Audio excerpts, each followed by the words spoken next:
వందనాలండి. మీకు వందనాలండి. 6:10 వరకు సమయం ఉంటుంది. వాక్య సందేశాన్ని అందజేయవలసిందిగా ఆహ్వానము. దేవుని పరిశుద్ధ నామమునకు మహిమ కలుగును గాక. ఈ మీట్‌లో ఉన్న మీ అందరికీ నా హృదయపూర్వక వందనాలు. క్రిస్మస్ పండుగ సమీపిస్తుంది వచ్చే వారంలో. ప్రపంచమంతా ప్రతి ఒక్కళ్ళు కూడా ఆయన జన్మదినోత్సవాన్ని జరుపుకొనుచుండగా, మరి నిజమైన క్రిస్మస్ సంతోష సమాధానములు ప్రతి కుటుంబానికి, ప్రతి ఒక్కళ్ళకి దేవుడు దయచేసి దీవించి ఆశీర్వదించును గాక. మరి అమ్మగారు చెప్పినట్లు మరి ధనరాజయ్య గారికి మరి కంటి ఆపరేషన్ విషయంలో కూడా మనమందరం ప్రార్థిస్తున్నాము. మరి దేవుడు తప్పకుండా నూతన బలం, నూతన శక్తిని తనకు దయచేసి, మరి డాక్టర్లకు కూడా పరామర్శిస్తున్న డాక్టర్లకు కూడా మంచి పరలోక జ్ఞానాన్ని దేవుడు దయచేసి, త్వరలో మంచి కంటి చూపును దయచేలాగాన కూడా మనం ప్రార్థిస్తున్నాము. దేవుడు తప్పకుండా మన ప్రార్థనలు వినే దేవుడు, మన పక్షంగా ఉండే దేవుడు.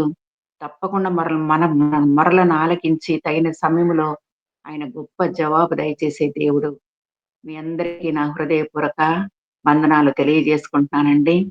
మరి ఈ క్రిస్మస్ పండుగ సమయంలో ప్రపంచమంతా మరి యేసుప్రభు యొక్క పుట్టుక దినాన్ని మరి జరిపించుకొనుచుండగా కొన్ని విషయాలు మీ ముందు పెట్టాలని ఆశపడుతున్నానండి.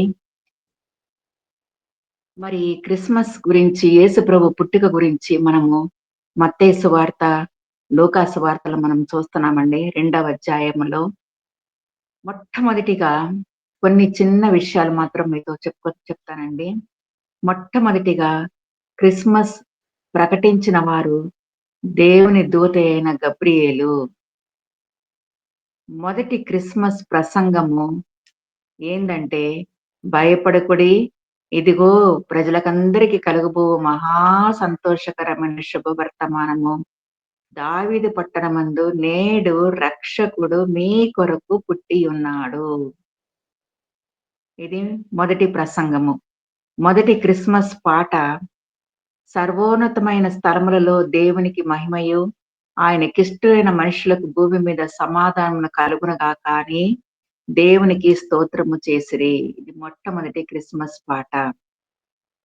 మొట్టమొదటి క్రిస్మస్ పాట పాడిన వారు దేవుని దూతలు, పరలోక సైన్య సమూహము. మొదటి క్రిస్మస్ బహుమానము కృపగా అనుగ్రహింపబడిన యేసుక్రీస్తు. మొదటి క్రిస్మస్ కానుక బంగారము, సాంబ్రాణి, బోళము. అప్పుడు క్రిస్మస్ అనగా యేసుప్రభు పుట్టుక. ఇప్పుడు మనం ఎలాగ జీవించాల? అప్పుడు కన్యక గర్భ మరియ ద్వారా ఆయన పుట్టాడు. ఇప్పుడు మేఘాల మీద ఆయన రానయ్యున్నాడు. అప్పుడు ఇది మొదటి రాకడ. ఇప్పుడు ఇది రెండవ రాకడ. అప్పుడు రక్షకుడిగా వచ్చాడు. ఇప్పుడు న్యాయాధిపతిగా రాబోతున్నాడు. అప్పుడు పాపుల కోసం వచ్చాడు. ఇప్పుడు పరిశుద్ధులను తీసుకెళ్ళడానికి వస్తున్నాడు. అప్పుడు గొర్రెపిల్లగా వచ్చాడు. ఇప్పుడు కొదమ సింహముగా రానయ్యున్నాడు. అప్పుడు పాపులను రక్షించుటకు వచ్చాడు. ఇప్పుడు పాపులను శిక్షించుటకు రానయ్యున్నాడు. అప్పుడు సిలువపై చనిపోవడానికి వచ్చాడు. ఇప్పుడు ధవళ సింహానాసనుడుగా రానయ్యున్నాడు. ఇది క్రిస్మస్ యొక్క సందేశము. మరి ఈ రోజు మన ధ్యాన వాక్యం ఏంటంటే, పతనమైపోతున్న లోకంలోనికి రక్షకుడు, లేకపోతే చనిపోతున్న ప్రపంచానికి రక్షకుడు, చనిపోతున్న ప్రపంచానికి రక్షకుడు. మరి ఈ 2025 సంవత్సరంలో జనవరి మాసం నుంచి ఇప్పటి వరకు మనం చూసినట్లయితే దేవుని యొక్క సువార్త ఎంతగానో ప్రకటింపబడుతుంది. దేవాది దేవుడు ఎన్నో సంఘాలు కూడా మనకు దయచేశాడు దేవుని ఆరాధించుకోవడానికి. ఎంతో జీవ వాక్కులు కూడా మనకు దయచేశాడు. కానీ ప్రతి మానవుడు పాపముతో మునిగిపోయి ఎటుతోచని పరిస్థితిలో చేయరాని కార్యాలు చేస్తూ దేవునికి విరుద్ధముగా జీవిస్తున్న రోజుల్లో మనం ఉన్నాం. ఇంకా రాబోయే రోజులు భయంకరమైన దినాలు మనం ఎదుర్కోబోతున్నాము కాబట్టి మనమందరము ఇంకా ఎక్కువగా మన విశ్వాసాన్ని కాపాడుకున్నట్టు జీవాధిపతివైన ఆయన వైపు చూస్తూ ఆయన చిత్తమును గుర్తెరిగి ఇంకా ఎక్కువగా మనం ఆయనలో బలపడి జీవిస్తేనే అప్పుడే ఆయన రాబోతున్న ధవళ సింహాసనం మీద రాబోతున్న ఆ ప్రభుని మనం కలుసుకునే భాగ్యాన్ని కూడా దేవుడు మనకందరికి దయచేస్తాడండి. మరి ఎన్నో విషయాలు మనం చూస్తున్నాము. చనిపోతున్న ఈ ప్రపంచములో మనకి ఒక రక్షకుడు చాలా చాలా అవసరమై ఉన్నది. అందుకే ఆయన ఈ లోకములో ఒక రక్షకుడిగా రావే రానయున్నాడు. వచ్చాడు. రక్షకునిగా ఆయన వచ్చాడు. అందుకే క్రిస్మస్ అనగా అందరూ క్రీస్తు పుట్టుకను గురించి మాట్లాడతారు గానీ, మనము ఆయన రాకడను మనం ఎదురు చూచే బిడ్డలుగా మనము సిద్ధపడాలండి. కాబట్టి మన సిద్ధపాటు ఎలాగుందంటే, ప్రతిరోజు మనం ఇంకా ఎక్కువగా ప్రభువా! నీ పుట్టుక ద్వారా నాయన ఎన్ని ఆశీర్వాదాలు మేము పొందుకుంటున్నాం ప్రభువా నాయన. నీ పుట్టుక ద్వారా నాయన మాకిచ్చిన జయ జీవితం కొరకు నీకు స్తోత్రం దేవా నాయన. నీ పుట్టుక ద్వారా తండ్రి నాయన మాకు ఇంతవరకు తండ్రి నాయన నీ కృపలో మమ్మల్ని భద్రపరుస్తున్నావు దేవా అని మనము ఎల్లప్పుడూ ఆయన వైపు చూస్తూ ఇంకా మన విశ్వాసాన్ని కాపాడుకుంటూ ఈ క్రిస్మస్ పండుగ సమయాన్ని ఆర్భాటముగా, ఆడంబరముగా కాకుండా అసలైన ఆత్మీయముగా మనము ఆయన జన్మదినం మనం జరుపుకున్నట్లయితే, ఆ ఒక్క రోజు మాత్రమే కాకుండా మన జీవిత కాలమంతా క్రీస్తు ప్రభు మనలో నివసిస్తాడు. మనల్ని ఆయన పరిపాలించే భాగ్యాన్ని కూడా ఆ పరిశుద్ధాత్మ దేవుడు మనకి దయచేస్తారండి. కాబట్టి 4 విషయాలు ఈరోజు మీతో పంచుకోవాలని ఆశపడుతున్నా అండి. నశించిపోతున్న లోకానికి రక్షకుడు. లేకపోతే చనిపోతున్న ప్రపంచానికి రక్షకుడు. మొట్టమొదటిగా ఈ దేవుని కుమారుడు ఒక మానవుడిగా ఈ లోకంలో పుట్టాడండి. దైవ కుమారుడు. అందుకే తిమోతికి వ్రాసిన మొదటి పత్రిక 2వ అధ్యాయం 5వ వచనం కూడా మనం చూస్తున్నాము. దేవుడు ఒక్కడే, దేవునికి నరులకు మధ్యవర్తి ఒక్కడే. ఆయన క్రీస్తు యేసును నరుడు. ఆయన దేవుని కుమారుడైనా కూడా దేవత్వము ధరించుకోకుండా ఒక సాధారణ మనిషిగా ఈ లోకానికి వచ్చి, ఈ లోకంలో కన్యైన మరికి గర్భంలో పుట్టి మరి ఆయన చేసిన కార్యాలన్నీ మనకి తెలుసండి. ఆయన పుట్టుక ద్వారా మనకిచ్చిన గొప్ప రక్షణ భాగ్యం కొరకు కూడా మనం ఈ రోజు మనం మరొక దేవుని స్తుతిస్తూ ఆయన నామాన్ని గనపరిచే భాగ్యాన్ని కూడా దేవుడు మనకి దయచేశాడు. ఎలాగ సాధ్యము? ఒక కన్య అయిన మరియ గర్భములో మరి ఒక నరుడు పుట్టడం ఎలాగ సాధ్యమైందంటే సర్వశక్తిమంతుడు. ఇది ఎలాగ సాధ్యమంటే మన దేవుడు సర్వశక్తిమంతుడు, సర్వాధికారి, సర్వభౌముడు. మనకందరికి తెలుసు ఆదికాండము మొదటి అధ్యాయంలో భూమి నిరాకారంగా శూన్యముగా ఉన్నప్పుడు, చీకటి అగాధ స్థలముల మీద కమ్మి ఉన్నప్పుడు, దేవుని ఆత్మ జలముల పైన అల్లాడుచున్నప్పుడు, శూన్యములో నుండి సృష్టిని కలుగజేసిన దేవుడు. అలాగే సర్వ మానవాళి కొరకు తన కుమారుని ద్వారా రక్షణ పొందుటకే గాని లోకంలోనికి తీర్పు తీర్చుటకు దేవుడు ఆయనను పంపలేదు. కాబట్టి ఆ దేవాతి దేవునికి సర్వము సాధ్యమే. అన్ని ఆయన చెయ్యగలడు. అటువంటి నిరాకారంగా ఉన్న ప్రపంచాన్ని ఆయన వేరుపరిచి మొట్టమొదటిగా వెలుగుని సృష్టించిన దేవుడు.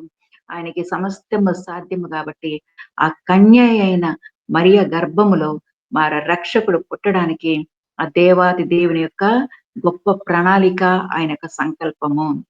కాబట్టి ఆయన యందు విశ్వాసం ఉంచే వారికి తీర్పు తీర్చబడదు. ఇదే నశించిపోతున్న ప్రపంచానికి రక్షకుడు చాలా చాలా అవసరమై ఉన్నాడు. అందుకే దేవుని కుమారుడు ఒక నరునిగా తన ప్రజలను వారి పాపం నుండి రక్షించుటకు యేసు అంటే రక్షకుడు మనకు జన్మించినాడు. ఇది ఎంతో మంది ద్వారా చెప్పబడిన ప్రవచనాలు కూడా మనం చూస్తున్నాము. ప్రవక్తల ద్వారా పలకబడిన మాటకు నెరవేరుటకు ఇమ్మానుయేలుగా ఆయన ఈ లోకంలో ఉన్నాడు. ఈ రోజు వరకు మనల్ని సజీవ లెక్కలో ఉంచి ఆయన నామాన్ని గనపరిచే భాగ్యాన్ని, ఆయన స్తుతించే భాగ్యాన్ని కూడా దేవాతి దేవుడు మనకి దయచేశారండి. మరి జ్ఞానులు ఏం చెప్పారండి? యూదుల రాజు అని జ్ఞానుల చేత చెప్పబడ్డాడు. అంతేకాకుండా నజరేయుడని ప్రవక్తల ద్వారా చెప్పబడ్డాడు. అంతేకాకుండా నా వెనుక వచ్చుచున్నవాడు నాకంటే శక్తిమంతుడని బాప్తిస్మిచ్చి యోహాను ద్వారా చెప్పబడ్డాడు. అంతేకాకుండా దేవుని ఆత్మ పావురం వలె దిగి వచ్చి బాప్తిస సమయంలో కూడా ఏమని చెప్పిందండి? ఆకాశం నుంచి ఒక శబ్దము, ఈయన నా ప్రియ కుమారుడు, ఈయన యందు నేను ఆనందించుచున్నానని ఒక శబ్దము. ఇంతమంది ద్వారా ఆయన ఆ గొప్ప పేరు పొందుకున్నాడండి. అందుకే గబ్రియేలు దూత కూడా మరియ ద్వారా తెలుపబడినది మాట ఏందంటే, పరిశుద్ధాత్మ నీ మీదికి వచ్చును. సర్వోన్నతమైన శక్తి నిన్ను కమ్ముకొనును. కనుక నీకు పుట్టబోవు శిశువు పరిశుద్ధుడైన దేవుని కుమారుడు. నీకు పుట్టబోవు శిశువు పరిశుద్ధుడైన దేవుని కుమారుడు అని అక్కడ మనము చూస్తున్నామండి. కాబట్టి ఈయన పుట్టుక ద్వారా ఎంత గొప్ప ప్రణాళికలు, ఎంతో మంది ముందుగానే ఆయన పుట్టుక ముందే ఎన్నో ప్రవచనములు కూడా చెప్పినట్టు మనము చూస్తున్నామండి. ఇదే యోహాను సువార్త 3వ అధ్యాయం 17వ వచనంలో, లోకము తన కుమారుని ద్వారా రక్షణ పొందుటకే గాని లోకమునకు తీర్పు తీర్చుటకు దేవుడు ఆయనను లోకంలోనికి పంపలేదు. రక్షణ పొందుటకే ఆయన ఈ లోకానికి ఆ ప్రియ కుమారుడు మన కొరకు ఈ లోకంలో పుట్టాడండి. ఆ రక్షకుడు పుట్టాడండి. కానీ తీర్పు తీర్చుటకు దేవుడు ఆయన లోకానికి పంపలేదు. ఇదే ఆయన వెలుగు, నేను లోకమునకు వెలుగై ఉన్నానని చెప్పిన రక్షకుడు వెలుగు లోకంలోనికి వచ్చిన గాని తమ క్రియలు చెడ్డవైనందున మనుష్యులు వెలుగును ప్రేమింపక చీకటినే ప్రేమించిరి. వెలుగును ప్రేమింపక చీకటిని ప్రేమిస్తున్నారు కాబట్టే నశించిపోతున్న లోకమండి. పతనమైపోతున్న లోకములో ఒకరినొకరు చంపుకోవడము, ద్వేషాలు, కలహాలు, హత్యలు, యాక్సిడెంట్లు, మరణాలు ఇయన్నీ మనము చూస్తున్నప్పుడు మనుష్యులు వెలుగును ప్రేమింపక చీకటిని ప్రేమిస్తున్నారు. అందుకే మనకు ఆ రక్షకుడు ఈ లోకంలో మనకు పుట్టి ఒక వెలుగుమయముగా మన జీవితాల్ని వెలుగుపరిచి తన సొత్తుగా తన బిడలగా చేసుకున్నందుకే ఆయన ఈ లోకంలో జన్మించి మనకి గొప్ప రక్షణ భాగ్యాన్ని ఆయన మనకి దయచేశాడండి. కాబట్టి మొట్టమొదటిగా మనం చూసినట్లయితే దేవుని యొక్క దేవుని కుమారుడు ఒక మానవుడిగా ఈ లోకంలోనికి వచ్చాడండి. రెండవదిగా మనం చూసినట్లయితే దేవుని కుమారుడు ఒక రక్షకుడిగా వచ్చాడు. ఒక రక్షకుడిగా, అవునండి, మన కొరకు ఒక రక్షణ భాగ్యాన్ని దేవుడు గొప్ప పుట్టుక ద్వారా మనము పొందుకున్నామండి. కాబట్టి ఆయన ఈ రక్షకుడు అందరికీ అందుబాటులో ఉంటాడు. అది ఏ దేశమైనా, ఏ ప్రజలైనా, ఏ జాతి అయినా హెచ్చు తగ్గులు లేకుండా గొప్పవాళ్ళైనా పేదవారైనా అందరికైనా అందుబాటులో ఉండే ఈ రక్షకుడు ఈ లోకానికి వచ్చాడండి. కాబట్టి దేవుని కుమారుడు ఒక రక్షకుడుగా మనకి అనుగ్రహింపబడ్డాడు. అందుకే ఆ ప్రభువు చెప్తున్నాడు, ఎవడైనను నా స్వరము విని తలుపు తీసిన ఎడల నేను అతని యొద్దకు వచ్చి అతనితో నేనును నాతో కూడా అతడును భోజనము చేయదము. జయించు వానికి నాతో కూడా నా సింహాసమునందు కూర్చుండనిచ్చేదను. వాళ్ళు మాత్రమే, బైబిల్ చదువుకున్న వాళ్ళు మాత్రమే, గుడికి వెళ్ళే మాత్రం, కానుకలేసే వాళ్ళు మాత్రమే అని చెప్పలేదండి. జయించు వానికి నాతో కూడా నా సింహాసనం నందు కూర్చుండనిచ్చేదను. ఈ రక్షకుని స్వరము వినిన వారు అన్యాయము చేయవారు కారు. అందుకే ప్రభు కూడా చెప్తున్నాడు, మనకందరికీ తెలుసు ఈ వాక్యము, అన్యాయము చేయవాడు అన్యాయము చేయనిమ్ము, అపవిత్రుడైన వాడు ఇంకను అపవిత్రుడుగా ఉండనిమ్ము, నీతిమంతుడు ఇంకను నీతిమంతుడుగానే ఉండనిమ్ము, పరిశుద్ధుడు ఇంకను పరిశుద్ధుడుగానే ఉండనిమ్ము, ఇదిగో త్వరగా వచ్చుచున్నాను. కాబట్టి ఈ రక్షకుడు వచ్చినప్పుడు వాని వాని క్రియల చొప్పున వానికి జీతం ఇచ్చుటకు నేను సిద్ధముగా ఉన్నానని కూడా ప్రభువు మనకు చెప్తున్నాడండి. అందుకే ఈ రక్షకుడు అందరికీ అందుబాటులో ఉన్న ఒక గొప్ప రక్షకుడు ఈ లోకంలో మనకందరికి ఆయన జన్మించాడండి.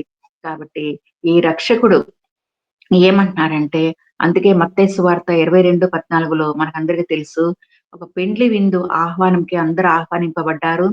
పెండ్లి విందు సిద్ధముగా ఉన్నది.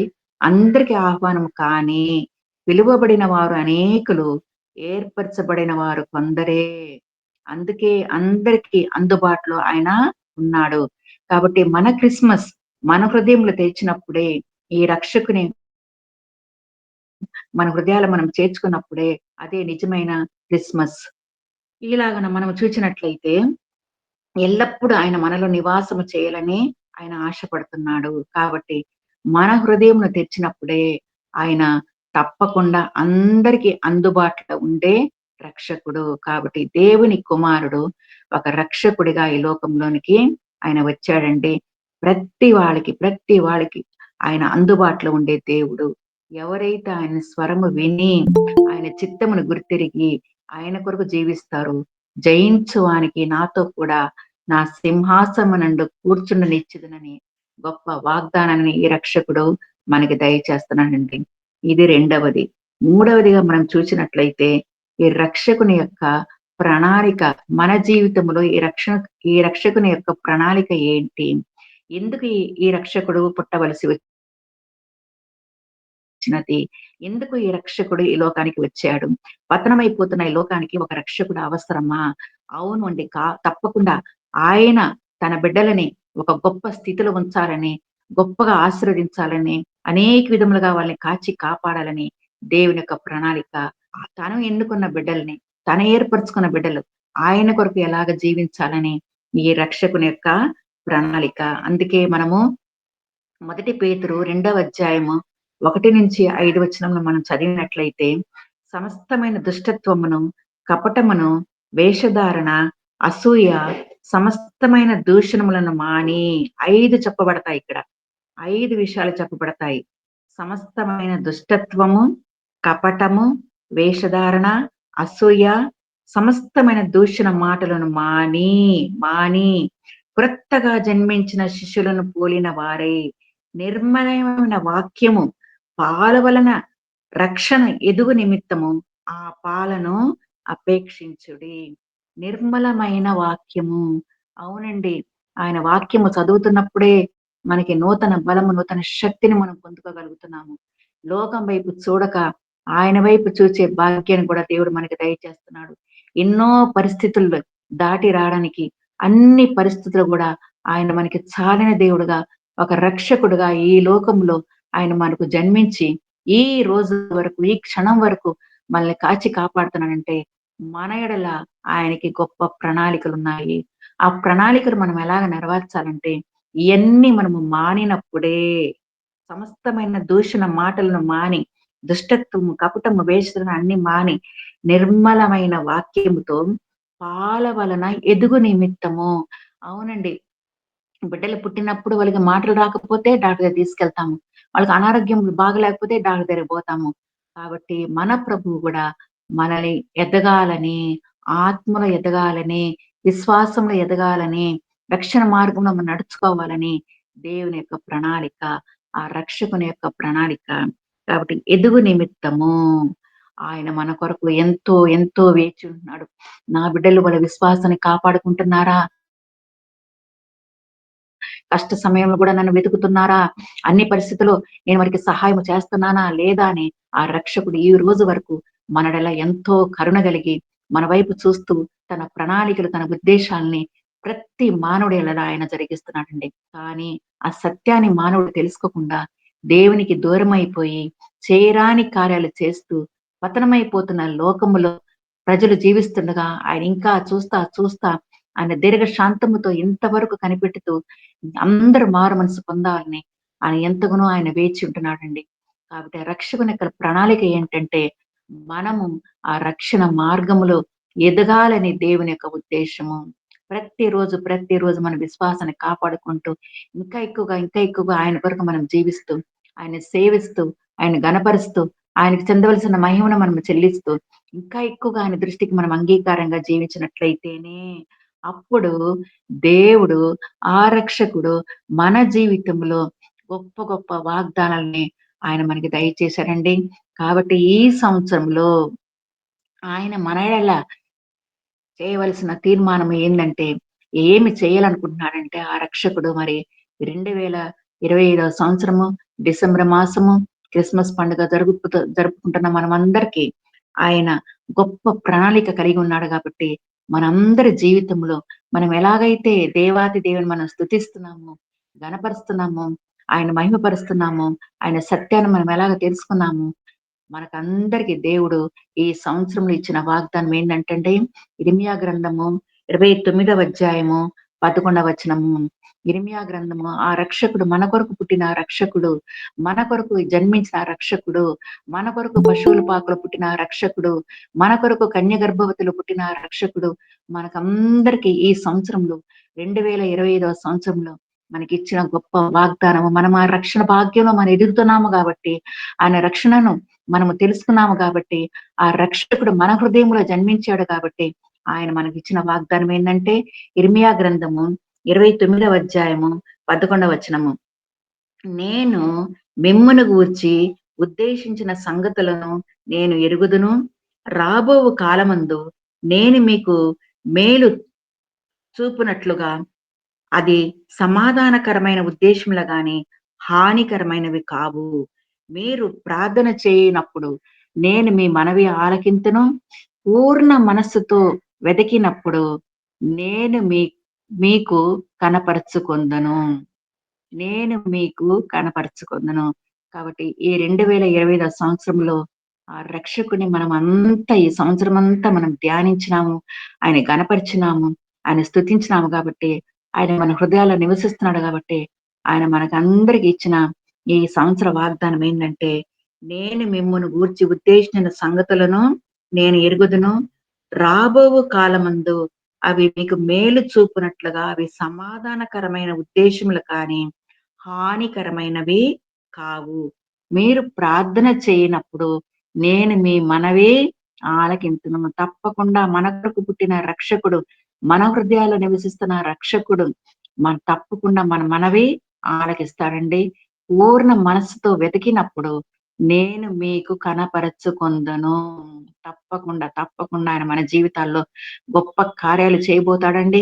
మరి ఎన్ని దినములు, ఎన్ని రోజులు, ఎన్ని నెలలు కంటి పాపలు మనల్ని కాచి కాపాడిన ఆ రక్షకుడు తప్పకుండా, తప్పకుండా మన జీవితంలో గొప్ప కార్యాలు చేయాలని, అవి సమాధానకరమైన కార్యములే గాని, అవి హానికరమైనవి కావు.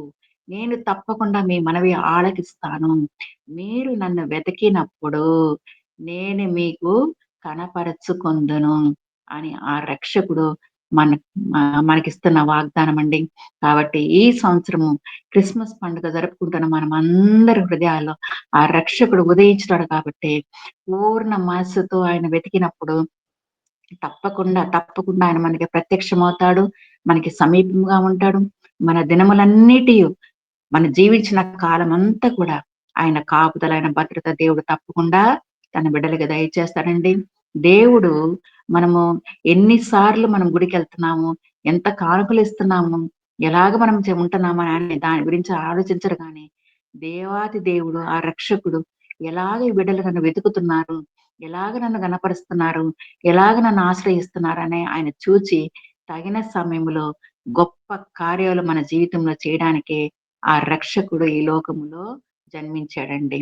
కాబట్టి ఆ రక్షకుడు మన ఎడల గొప్ప ప్రణాళికలు కలిగి ఉన్నాడు కాబట్టి, మనము ఆయన ఉద్దేశాలని, ఆయన కోరికలు మనము నెరవేరుస్తూ, ఆయన చిత్తమును మనం గ్రహించినట్లయితే తప్పకుండా, తప్పకుండా అప్పుడు మీరు పూర్ణ మనస్సుతో వెతికినప్పుడు నేను మీకు కనపరచుకొందును. ఎంత గొప్ప వాగ్దానం అండి. ఆయన మనకి సమీపంగానే ఉన్నాడు. ఆయన ఎక్కడో లేడు. ఆయన చనిపోయి మరలా మన కొరకు పరలోకం నుంచి మన కొరకు ఈ రోజు వరకు మన కొరకు తండ్రి దగ్గర విజ్ఞాపన చేస్తున్నాడు కాబట్టి, ఆ త్వరలో రానయ్యున్న ఆ ప్రభువు మన ఎడల గొప్ప ప్రణాళికలు ఆయన కలిగి ఉన్నాడు కాబట్టి, మనం ఎల్లప్పుడూ ఆయన హృదయంలో చేర్చుకుని, ఆ రక్షకుని మనం ఆరాధిస్తూ స్తుతించినట్లయితే, ఆత్మతో, సత్యముతో ఆయనను మనం వెతికినట్లయితే, తప్పకుండా ఆయన మనకి ప్రత్యక్షమవుతాడండి. తప్పకుండా మన కోరికలు నెరవేర్చి, తన చిత్తాన్ని జీవితంలో ఆయన తప్పకుండా నెరవేరుస్తాడు. ఇది మూడవదిగా మనం చూస్తున్నాము. ఆ రక్షకుని యొక్క ప్రణాళికలు. నాలుగవదిగా చనిపోతున్న ప్రపంచానికి రక్షకుడు ఎందుకొచ్చారంటే, ముఖ్యముగా ఆయనకు ఉద్దేశ్యం ఏందంటే, నిత్య జీవమునిచ్చుటకు, నిత్య జీవమిచ్చుటకు. ఇదే మనము మొదటి యోహాను ఎందుకంటే, ఆయన మొదటి రాకడ వచ్చాడు. ఇప్పుడు రెండవ రాకడ ఆయన రాబోతున్నాడు. ఇదే మనం మొదటి యోహాను 3వ అధ్యాయము 2వ వచనమున మనం చూచినట్లయితే, ఆయన ప్రత్యక్షమైనప్పుడు ఆయన ఉన్నట్లుగానే ఆయనను చూతము. ఆయన త్వరలో రాబోతున్నాడు. తన రెండవ రాకడలో ఎన్నో సూచనలు కూడా మనం చూస్తున్నాము. లోకం యొక్క అంతములో మనమున్నాము. కాబట్టి ఆయన రాకడ సమీపంగా ఉన్నది. ఆయన వాగ్దానాలు కూడా నెరవేరుతున్నాయి కాబట్టి, ఇక్కడ మొదటి యోహాను 3:2లో ఆయన ప్రత్యక్షమైనప్పుడు ఆయన ఉన్నట్టుగానే ఆయనను చూతము అని. కాబట్టి ఆయనను పోలి ఉందము. ఆ రక్షకుడు పవిత్రుడు, పరిశుద్ధుడు కాబట్టి మనల్ని గూడా అటువంటి జీవితము జీవించాలని దేవుడు కోరుతున్నాడండి. కాబట్టి ఆయన్ని మనం కలుసుకోవాలంటే, ఆ రక్షకుడిని మనము కలుసుకోవాలంటే, ఆయన ఈ లోకానికొచ్చి చేసిన త్యాగాన్ని మనం స్మరణించుకుంటే, ప్రతిదినం మనల్ని మనం పరీక్షించుకొని, పరిశోధించుకున్నట్లయితే, దేవుడు తప్పకుండా ఆ పరిశుద్ధాత్మ దేవుడు మనలో జీవిస్తాడండి. ఆయనను పోలి ఉందము. తప్పకుండా ఆయన ప్రత్యక్షమైనప్పుడు ఆయన మనల్ని మనము ఆయన్ని చూస్తాము. ఇదే మొదటి దెస్సలోనికీయులకు రాసిన పత్రిక 4వ అధ్యాయము 5వ వచనము. మొదటి దెస్సలోనికీయులకు రాసిన పత్రిక 4వ అధ్యాయం 5వ వచనములో, దేవుని ఎరుగని అన్యజనుల వలె కాక పరిశుద్ధత యందును, ఘనత ఘనత యందును ఉండును. తన తన తన తన ఘట్టమును ఫలములు కాపాడుకొనవలెను. తన తన ఘట్టమును కలిగి ఉండును. దేవుడు ప్రతి ఒక్కళ్ళకి శరీరాన్ని దయచేశాడండి. ఎంతో ఆశీర్వాదాలు మనకి ఎన్నో ఆశీర్వాదాలు. ఎందుకంటే మన కాళ్ళు, మన చేతులు అన్నీ దేవుడు పర్ఫెక్ట్‌గా చేశాడండి. లోకములో మనం చూచినట్లయితే ఎన్నో బ్లైండ్ స్కూల్స్ ఉన్నాయి. ఎన్నో ఆర్ఫనైజెస్ ఉన్నాయి. కాళ్ళు లేకుండా, చేతులు లేకుండా, చూపు లేకుండా ఎంతో మంది ఉన్నారు. కానీ దేవుడు మనకి సమస్తాన్ని మనకు దయచేశాడు కాబట్టి, ఇక్కడ తన తన ఘట్టమును ఎట్లు కాపాడుకొనవలెనో అది ఎరిగి ఉంటేనే ఆ రక్షకుని యొక్క చిత్తము. కాబట్టి ఈ రక్షకుడు మనకి ఒక కాపరిగా ఉన్నాడు. ఆయనే మన కాపరి. ఆయనే మన అధికారి. ఆయనే సర్వాధికారి. కాబట్టి ఈ కాపరి కూడా మన ఈ లోకములో మనం ఎలాగ నడిపిస్తాడంటే ఆయన యోహాను సువార్త 10వ అధ్యాయము 27, 28లో యోహాను సువార్త 10వ అధ్యాయము 27, 28లో నా గొర్రెలు నా స్వరము వినును. నేను వాటిని ఎరుగుదును. అవి నన్ను వెంబడించును. నేను వాటికి నిత్య జీవము ఇచ్చుచున్నాను. గనుక అవి ఎన్నటికిని నశింపవు. ఎవడును వాటిని నా చేతిలో నుండి అపహరింపడు. ఇదే ఆ రక్షకుడు చెప్పిన మాటలు. ఇది ఎవరో చెప్పలేదండి. మన కొరకు ఈ లోకములో కన్యమరి అయిన గర్భములో పుట్టిన రక్షకుడు చెప్తున్న మాటలు. నా గొర్రెలు నా నా నా గొర్రెలు నా స్వరమును వినును. నేను వాటిని ఎరుగుదును. నేను వాటిని ఎరుగుదును. అవునండి. ఆ రక్షకుడిని మన హృదయంలో మనము కలిగి ఉన్నట్లయితేనే, ఆ రక్షకుడిని మనం ఆహ్వానించుకున్నట్లయితేనే, ఎల్లప్పుడు మనం ఆయన్ని స్తుతించినట్లయితే, అప్పుడు ఆయన స్వరాన్ని మనం వింటాము. మనము గూడా ఆయన చేత ముద్రింపబడిన వారము కాబట్టి, నేను వాటిని ఎరుగుదును. అవి నన్ను వెంబడించును. ఎట్టి పరిస్థితిలో గూడా మన సొంత జ్ఞానం మీద, మన సొంత బలము మీద మనం ఆధారపడకుండా, ఆయన చిత్తమును గురితెరిగి ఆయనను మనము వెంబడిస్తాము. నేను వాటికి నిత్య జీవము ఇచ్చుచున్నాను. నిత్య జీవము. ఈ రోజుండి రేపు పోయేది కాదండి. నేను పశువుల పాకలో ఉన్నాను. మీరు గూడా పశువుల పాకలో ఉండండి. మిమ్మల్ని అక్కడికే తీసుకెళ్తాను. నేనక్కడే గదా పుట్టాను అని ఆయన చెప్పలేదండి. నిత్య జీవము. ఒక గొప్ప మార్గాన్ని, ఒక గొప్ప ఉన్నతమైన స్థలాన్ని మనలందరిని తీసుకెళ్ళాలని ఆ రక్షకుని యొక్క ఉద్దేశం. నేను వాటికి నిత్య జీవం ఇచ్చుచున్నాను.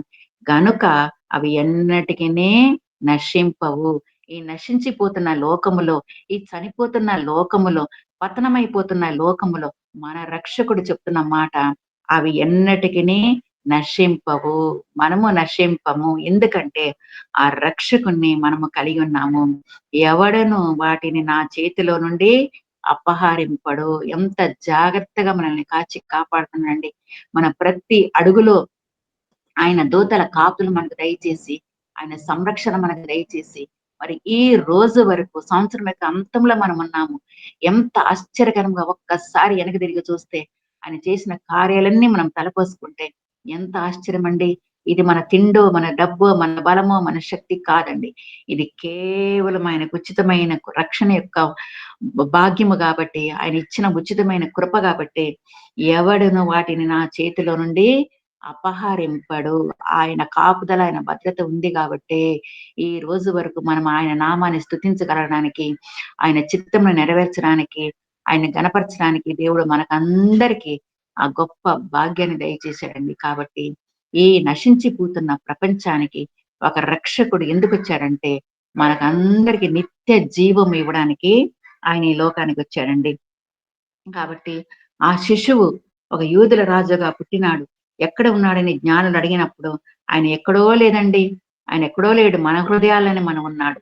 మన హృదయాలు మేము ఆ నక్షత్రమును ఆయన నక్షత్రమును చూచి ఆయనకొక నక్షత్రం ఉంది. ఆయన పుట్టినప్పుడు ఒక సెపరేట్ నక్షత్రం ఉంది కాబట్టే, ఆ జ్ఞానులు మరి దాన్ని ఫాలో అయ్యి రాత్రంతా వాళ్ళు ప్రయాణం చేసి, మరి ఆ ప్రభువు ఉన్న స్థలాన్ని వాళ్ళు కలుసుకోగలిగారండి. ఎంత గొప్ప భాగ్యాన్ని దేవుడు మరి ఆ జ్ఞానులకు దయచేశాడండి. వాళ్ళకెంతో జ్ఞానం ఉంది. ఎంతో పండితులు. ఎంతో ఉంది. కానీ వాళ్ళకి ఎట్టైనా ఆ రాజుని రాజులకు రాజుగా, యూదులకు రాజుగా పుట్టిన ఎక్కడ వాడున్నాడు? ఎక్కడున్నాడని కనుక్కోడానికిని అంత దూర ప్రయాణాలు చేసి, ఆ నక్షత్రమును వాళ్ళు వెంబడించారు కాబట్టే, వారి హృదయములో అత్యానంద భరితులై ఆ గొర్రెల కాపరులకు కూడా అత్యానంద భరితులై సంతోషమండి. ఆ రక్షకుడిని చేర్చుకుంటేనే సంతోషం హృదయాల్లో. ఈ రోజు వరకు కూడా ఆ రక్షకుడిచ్చిన గొప్ప నిరీక్షణ, సంతోషము, సమాధానము మనం పొందుకుంటున్నాం కాబట్టి, మనం ఎల్లప్పుడూ ఆయన్ని స్తుతించడానికి దేవుడు గొప్ప భాగ్యాన్ని కూడా మనకి దయచేశారండి. అప్పుడే ప్రభువు మహిమ మన చుట్టూ ప్రకాశిస్తది. ప్రభువు మహిమ మన చుట్టూ ప్రకాశిస్తది. ఎల్లప్పుడు మనం ఆయన కలిగి ఉంటేనే, ఆయన మహిమను గూడా మనం చూస్తాము. మన చుట్టూ కూడా దేవుని యొక్క దూతల కాపులు దేవుడు మనకి దయచేస్తాడండి. కాబట్టి ఎవడును వాటిని అపహరింపడు. ఎట్టి పరిస్థితిలో గూడా శత్రువులకి మన మీద అధికారం ఉండదు. ఎందుకంటే, ఆ లోక రక్షకుడు మన హృదయంలో నివాసము చేస్తున్నాడు కాబట్టే. కాబట్టి ఈ క్రిస్మస్ పండుగ సమయంలో దేవుడు మనకందరికి ఇచ్చిన గొప్ప వాగ్దానం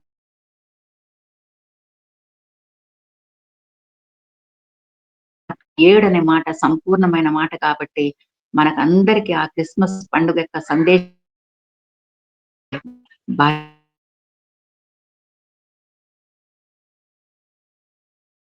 లోకము పతనమైపోతున్నా గూడా, లోకము నశించిపోతున్నా గూడా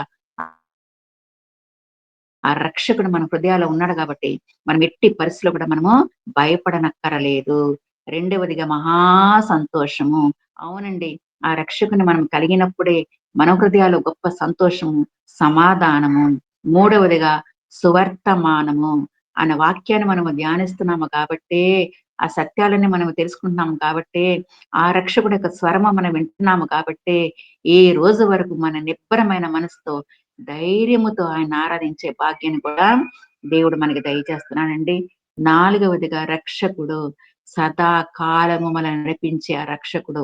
మనల్ని విడిచిపెట్టకుండా తన దక్షిణ హస్తముతో, తన బాహుబలముతో ఇంతవరకు నడిపించిన మనకు ఇమ్మానుయేలుగా పుట్టిన ఆ రక్షకుడు సదాకాలం కూడా మనల్ని ఆయన నడిపిస్తాడండి. ఐదవదిగా సర్వోన్నతమైన స్థలంలో మహిమ. అవునండి. మనము ఆయన దగ్గర ఉంటే ఆ రక్షకుని ఆ రక్షకుని మనం ఆహ్వానించుకుంటేనే మన చుట్టూ ఎల్లప్పుడూ ఆయన మహిమ మనము చూడగలము. ఆరవదిగా తనకిష్టులైన వారికి అవునండి. ఎప్పుడు ఆయనకిష్టలుగా మనం జీవిస్తాము?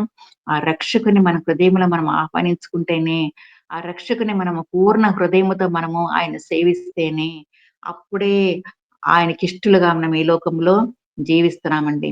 మరి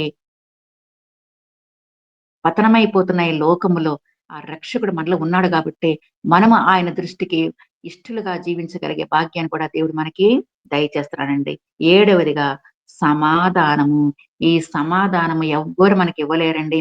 యేసు ప్రభువు ఆ రక్షకుని ద్వారానే మనం ఈ సమాధానం మనం పొందుకోగలము. ఆ రక్షకుని మనం ఆహ్వానించుకుంటున్నాము. ఆ రక్షకుడు మనలో నివసిస్తున్నాడు గాబట్టే, లోకమిచ్చు సమాధానము కాదు. ఎన్నో సమాధానాలున్నాయి. బయటికెళ్తే సమాధానము, డబ్బులుంటే సమాధానము, ఇండ్లుంటే, ఆస్తిపాస్తులుంటే సమాధానం అనుకుంటాము గానీ కాదు. ఆ యేసు ప్రభు ఇచ్చే సమాధానము, ఆ రక్షకుడిచ్చే సమాధానము మాత్రమే గొప్ప సమాధానము. అందుకే మనం ఆయనని ఇలాగ గనపరచడానికి, ఆయన్ని స్తుతించడానికి, ఆయన పశువుల పాకలో పుట్టినా గూడా మనము ఆయన ఎంత గనపరుస్తున్నామంటే, ఆ రక్షకుడు ఇచ్చిన సమాధానమును బట్టియే. కాబట్టి లోకమిచ్చినట్టుగా నేను మీకు ఇవ్వడా లేదు.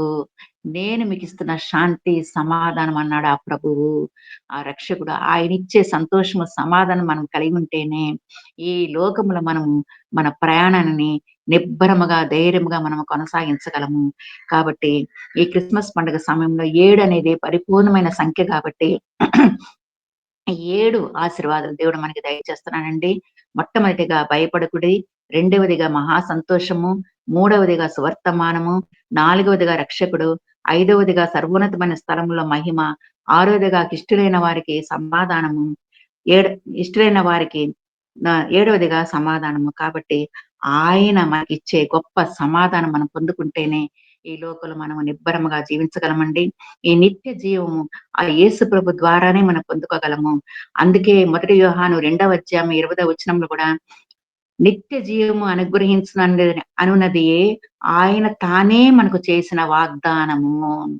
ఆ రక్షకుడిచ్చిన వాగ్దానము మనకేంటంటే నిత్య జీవాన్ని అనుగ్రహించునన్నదనియే ఆయన తానే మనకు చేసిన వాగ్దానము. కాబట్టి ఇదే మొదటి యోహాను 5:11లో గూడా మనం చూసినట్లయితే దేవుడు మనకు నిత్య జీవమును దయచేసెను. ఈ జీవము ఆయన కుమారుని యందున్నది. ఈ జీవము ఆయన కుమారుని యందున్నది. ఆ కుమారుడే మన రక్షకుడు. మన కొరకు పుట్టిన రక్షకుని ద్వారానే మనకు నిత్య జీవము. మరి ఇదే మొదటి యోహాను 5:20లో కూడా ఆయనే నిజమైన దేవుడు, నిత్య జీవమునై ఉన్నాడు. నిత్య జీవమునై ఉన్నాడు. మనకందరికి తెలుసండి. మత్తయి సువార్త 25వ అధ్యాయంలో మరి కుడి చేతి వైపునున్న వారు, ఎడమ చేతి వైపునున్న వారు, ఎడమ చేతి వైపునున్న వారిని పొండి అని ఆయన పిలుస్తున్నాడు. కుడి చేతి వైపునున్న వారిని ఆయన రండి అని పిలుస్తున్నాడు. కుడి చేతి వైపునున్న వారికి ఆయన నిత్య జీవమునిస్తానన్నాడు.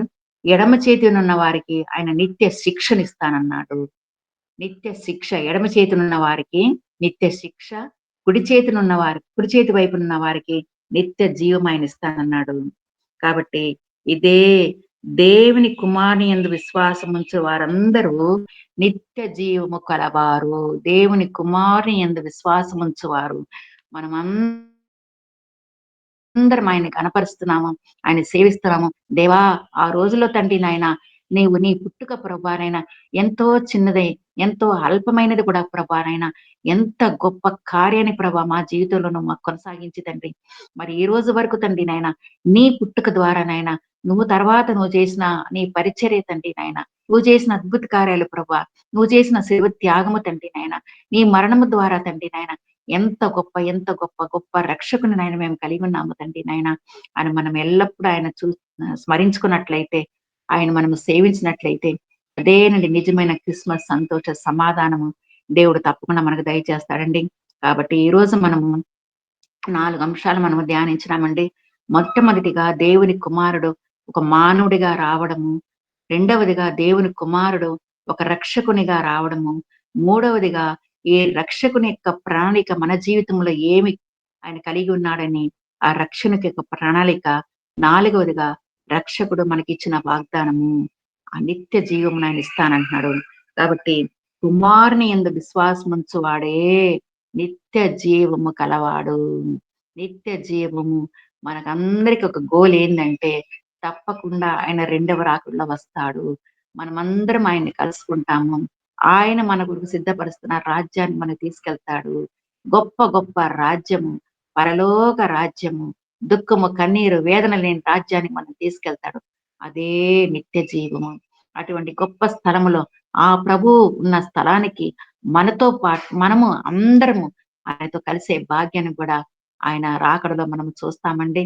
కాబట్టి ఇదే నిత్య జీవం ఆయన మనకిచ్చిన గొప్ప గొప్ప వాగ్దానము. ఈ రక్షకుడు అందుకే ఈ లోకానికి జన్మించాడు. ఈ రక్షకుడు అందుకే మనకి ఒక నరుడుగా ఈ లోకానికి వచ్చాడు. ఈ రక్షకుడే ఒక దైవ కుమారుడు, ఒక మానవుడిగా వచ్చి ఎన్నో గొప్ప అద్భుత కార్యాలు మరి ఆ శిష్యులతో కూడా కలిసి వాళ్ళతో కూడా నడవడము, పండుకోవడము, మరి భోంచేయడము అన్నీ ఒక జస్ట్ ఒక మానవుడిగా ఆయన ఈ లోకంలో తన తన ప్రయాణాన్ని కొనసాగించి అదే ఒక దైవత్వమును, ఒక దైవ రూపమును ఆయన పొందుకొని మరి పరలోక రాజ్యంలో తండ్రి కుడి పార్శ్వమున ఆసీనుడైన తన దేవుడు మరి త్వరలో ఆయన రాబోతున్నాడండి. ఆయన కలుసుకునే భాగ్యాన్ని కూడా పరిశుద్ధాత్మ దేవుడు మనకి దయచేస్తాడండి. కాబట్టి మనం ఎల్లప్పుడూ ఆయన హృదయములో ఆ రక్షకుని మరి ఇటువంటి లోకంలో మనం జీవిస్తున్నప్పుడు ఆ రక్షకుని మనం కలిగి ఉన్నట్లయితే దేవా! నీ పుట్టుక ద్వారా నాయన మాకిచ్చిన గొప్ప ఆశీర్వాదముల కొరకు, గొప్ప వాగ్దానముల కొరకు నాయన నీకు స్తోత్రములు, స్తోత్రం దేవా అని మనం కనపరిచినట్లయితే ఎల్లప్పుడూ మనము క్రిస్మస్ సంతోష సమాధానం మనము జీవించగలమండి. ఆ ఒక్కరోజు క్రిస్మస్ 25వ తారీఖు మాత్రమే కాకుండా, ఆ రక్షకుని మన హృదయంలో మనం స్వీకరించుకున్నట్లయితే, ఇంకా ఎక్కువగా ఆయన నామాన్ని కనపరిచే భాగ్యాన్ని కూడా దేవుడు మనకు దయచేస్తాడండి. కాబట్టి ఆయనకిష్టులైన వారికి భూమి మీద సమాధానం, ఆ గొప్ప సమాధానాన్ని కూడా దేవుడు మనకు దయచేసి, తన కృపలో మనందరిని భద్రపరిచి, దీవించి, ఆశ్రయించునుగాక. ఆమేన్. ఆమేన్. ఆమేన్. ఆమేన్. ఆమేన్. దావీదు వంశమందు ధన్యుడు జన్మించినాడు. దావీదు వంశమందు ధన్యుడు జన్మించినాడు. దేవుడగు యెహోవా మన దిక్కుదేరి చూచినాడు. రక్షకుండు దయించి మన కొరకు పరమ రక్షకుడు దయించినాడట. బోయులార తక్షణమ పోయి మన నిరీక్షణ ఫలముందుదా. రక్షకుడు దయించినాడట. మన కొరకు పరమ రక్షకుడు దయించినాడట. పతనమైపోతున్న ప్రపంచ మానవాళికి రక్షకుడు. అమ్మగారు చెప్పినట్టు చనిపోతున్న లోక సమాజానికి రక్షకుడు. పతనమై చనిపోటకు సిద్ధంగానున్న, చనిపోయిన స్థితిలో ఉన్న ప్రపంచ మానవాళికి రక్షకుడు. ఈ రక్షకుడు నిత్య జీవమును ఇచ్చువాడు. ఈ రక్షకుడు మరణ భయములను తొలగ చేయువాడు. ఈ రక్షకుడు కన్య మరియ గర్భమందు ఆత్మవశములో అవయవములు ఏర్పరచబడి శరీరధారి అయి కృపాసత్య సంపూర్ణుడుగా ఉదయించినాడట. మన కొరకు పరమరక్షకుడు ఉదయించినాడట. మన కొరకు మనము ఏ స్థితిలో ఉన్నామో మన స్థితి గమనించుకోవాలి. మనము మరణించిన వారమే. మన పాపముల చేత, అపరాధముల చేత చచ్చిన వంటి వారమే. చచ్చిపోయిన స్థితిలో ఉన్నాము. మన కొరకు రక్షకుడు రక్షణ తీసుకొని మన కొరకు రక్షకుడు ఉదయించినాడట. ఈ రక్షకుని కనుగొని పూజించబద్ధులమై ఉన్నాము, స్తుతించబద్ధులమై ఉన్నాము, ఆరాధించవలసిన వారమై ఉన్నాము. ఎందుకంటే ఈ రక్షకుడు నిత్య జీవము కలవాడు. ఈ రక్షకుడు మన పాపములెల్లా పరిహరించేవాడు. ఈ రక్షకుడు దేవుడే రక్షకుడై ఉదయించినాడట. చక్కని వాక్యము ధ్యానము చేసిన అన్నజనమ్మ గారికి హృదయపూర్వకమైన ధన్యవాదాలు, కృతజ్ఞతలు తెలియజేస్తున్నాము. శాంతకుమార్ గారు చిన్న ప్రార్థన చేయండి. శాంతకుమార్ గారు. పరిశుద్ధుడా, ప్రేమ నమ్మకం గల మా తండ్రి, కృపా కనికరం మా ప్రభా, జీవము గల మా నాయన, వందనాలు స్తోత్రాలు చెల్లించుకుంటున్నాం. ఈ ప్రాతకాల సమయంలో ప్రభా, మీకు పరిశుద్ధ సన్నిధానములో సహవాసంలో మేమందరం కూడుకొని ప్రభా, మేము స్థించడానికి, మేము ఆరాధించడానికి, మేము మహింపరచడానికి, మేము గణపరచడానికి, మీ రాకడ యొక్క ప్రభా తండ్రి ముఖ్య ఉద్దేశం తెలుసుకొని ప్రభా హృదయాలు సరి చేసుకోవటానికి మీరు మీ పాదం లేక నడిపించిన విధానం బట్టి స్తోత్రాలు చెల్లించుకుంటున్నాం. తండ్రి నా పరలోకం నుండి భూమికి నా తండ్రి చక్కటి ప్రణాళికతో మీరు ప్రభావ మానవుడిగా మా మధ్యకు వచ్చినారు తండ్రి. వాటిని మేము గ్రహించిన తండ్రి బాహ్య సంబంధమైనటువంటి ఆనందంతో కాక నా తండ్రి, సౌందర్యంతో కాక నా తండ్రి, మా యొక్క సంబంధమైనటువంటి హృదయాలోచనలో ఉన్నటువంటి ప్రభా సౌందర్యమును ఆనందమును మేము పొందుచున్నా తండ్రి. సంతోషకరమైన జీవితం జీవించడానికి నా తండ్రి మా హృదయాలు సిద్ధపరచునైనా సహాయం చేయండి. ఇక క్రిస్మస్ దినాల్లో ప్రభా ఎన్నో విధములుగా ప్రభా ఆయా రీతులుగా ప్రభా తండ్రి ఎన్నో వాక్యముల ద్వారా, ఎన్నో వాగ్దానాల, ఎన్నో ఆదరణల ద్వారా ప్రభా, ఎంతో ప్రేమ ద్వారా ప్రభా తండ్రి మీ రాకడను ప్రభా రహస్యంలో ఉన్నటువంటి లోతైనటువంటి ప్రభా సత్యాలు మాకు బయలుపరుస్తున్న మీ దాసుల ద్వారా, దాసురాల ద్వారా ప్రభా బయలుపరుస్తున్నారు తండ్రి. వాటిని మేము గ్రహించిన తండ్రి మా హృదయాలోచన మీకు సంతోషకరంగా ఉండటానికి తండ్రి నిజమైన క్రిస్మస్ ప్రభా హృదయంలో ఆనందించడానికి, నిజ జీవితంలో మీరు అనుకునే జీవితాయుషులో జీవిత ప్రయాణంలో సంతోష సమాధానంతో ఇతరులకు మార్గదర్శకులుగా ప్రభా క్రీస్తు బిడ్డలుగా మేము జీవించడానికి మీకు కృపాశ్రవం మా మీద కృమించమని జ్ఞాపన చేస్తున్నాం తండ్రి.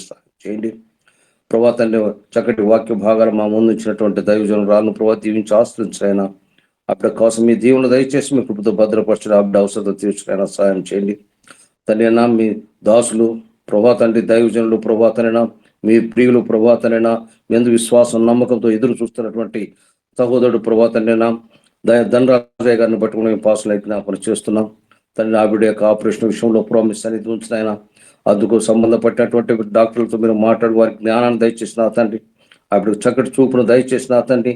మీ సేవలో బహుగా వాడబడిన తండ్రి మిమ్మల్ని మహిమకరంగా అప్పుడు జీవించే కృపా కార్యంలో అప్పుడు పట్ల జరిగించమని తండ్రి, సహవాసంలో గొప్ప ఆనందాన్ని మా మధ్యలో ఉంచమని విజ్ఞాపన చేస్తూ తండ్రి ముందున్న సమయాన్ని కృపల స్థల అప్పగించుకొంచు మీరే ముందుని మా స్థలం పట్టుకుని నిజమైన క్రిస్మస్ మా హృదయంలో తండ్రినైనా జరుపుకునటానికి మీ కృపా ఆశీర్వాదములు పరిశుద్ధాత్మ శక్తితో మాకు దయచేసి మీ కృప నడిపించమని క్రీస్తు నామన దీనమనస్తో బ్రతిమాలి వేడుకుంటున్నాము తండ్రి. ఆమేన్, ఆమేన్, ఆమేన్.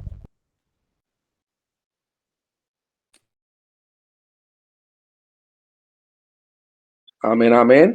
చక్కగా ప్రార్థించిన కుమార్ గారికి ధన్యవాదాలు. ఇప్పుడు ప్రభు నేర్పిన ప్రార్థన, ప్రభు వాళ్ళని పొందిన ప్రార్థన చెప్పుకుందామండి. పరలోకమందున్న మా తండ్రి,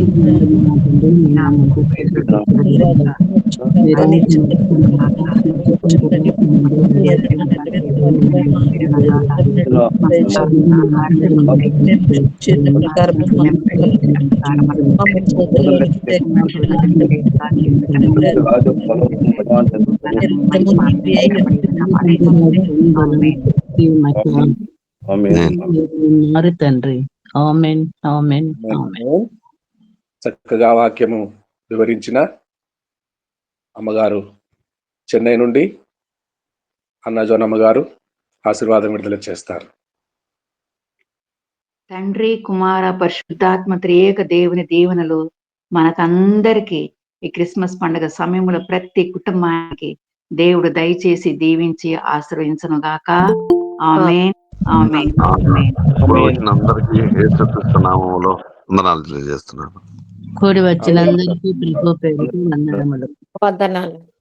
praise Lord. Happy Christmas and merry Christmas అన్నాజోన్ అమ్మగారు. ఈ రోజే నెక్స్ట్ వీక్ క్రిస్మస్ దాటిపోయిన తర్వాత పడుతుంది. ఈ రోజే చక్కని వాక్యము అందించారు అన్నాజోన్ అమ్మగారికి మరొకసారి హృదయపూర్వకమైన వందనాలు తెలియచేస్తూ రండి. ఇప్పుడు తెలుగు సభ ముగిసింది, హిందీ సభలోనికి ప్రవేశిస్తున్నాము. తెలుగు సభ ముగిసింది, జయకరముగా ముగిసినందుకు धन्यवाद తెలియజేస్తున్నాం అందరికీ. आइए हमारे बीच में पास्टर विश्वनाथ प्रसाद जी जगदीशपुर बिहार से तैयार खड़े हैं ओपनिंग प्रार्थना करने